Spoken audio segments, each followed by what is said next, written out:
ana windanana nganti pikun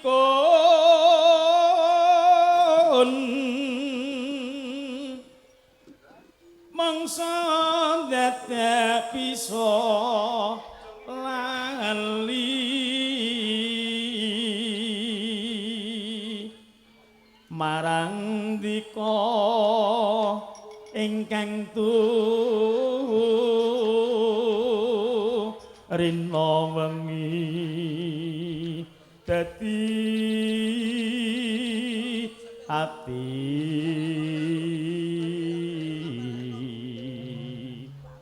prasa catur bisa momo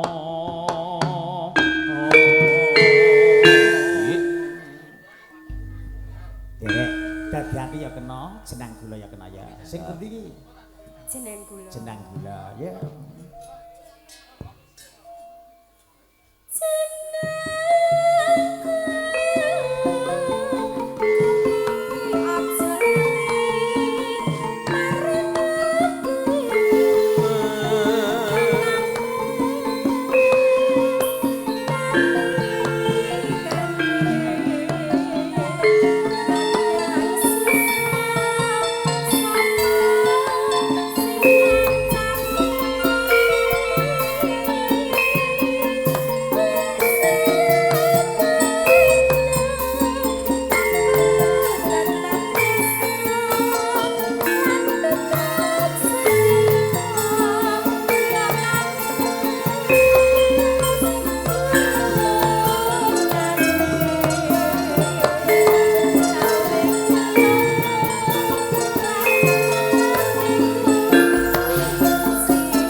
wong padu nang keluarga iki biasa, Dik. Kuwi bumbu-bumbune cinta yo ngono kuwi.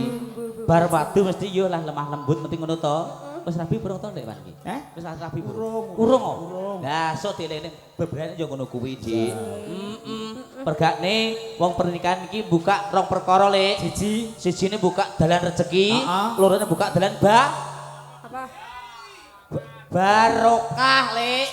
Barokah. Mat nek sobat salah. Wis barokah ora dalane rezeki sing kepeloro dalane barokah. Kok bayi piye to? Malah tak cetakne. Lho, iki ora apa-apa kok ya. Padha karo telung perkara ngokae. Heeh. Piye, Lek?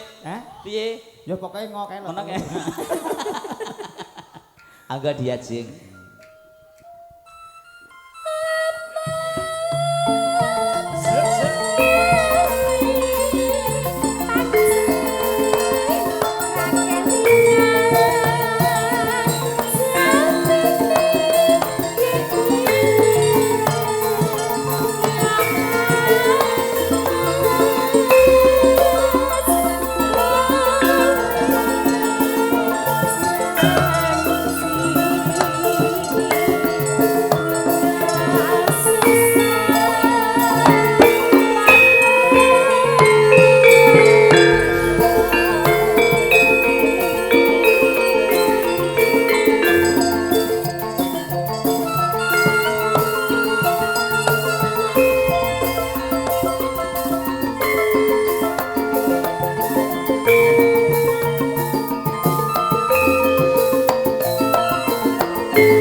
dieling marang sing wis nang ngisor awake dhewe. Dewi. Padha iki diatur Mas Yudi wong rabi iki buka 2 perkara. Perkara. Dan aku buka 3 perkara. Ayo apa? Siji Ngo. ngayemi. Wong lanang dadi kudu iso ngayemi wong Ngayomi. wedok. Sing keloro ngayomi. Heeh. Artine? Heh? Ngayomi lah yo. Ngayomi. Ngayomi Dadi iki pelindung sebagai seorang suami antar lindungi. Oh, pelindung. So nek golek bojo ngono kuwi, sing ketelu Lek. ngayomi, ngayemi, sing terakhir ngayani. Ngayani, ngkai bondo, ngkai duit, ngono. Dadi nek nggone wong omah ora kudu nggon dipun paringi apa jeneng iki duit ora ning kudu iso ngayemi wong wedok ki piye carane. Lan aja mbok tinggal tanggapan ae. Enggak, mangkane kuwi. Masa tinggal tanggap anggar mulai aku kesel lho, Pak. Kesel padha tak ditakni mau lho, ngerti ora? Tenan. Ayo. Basa, ya. Karek sak pupuh ya. Oh.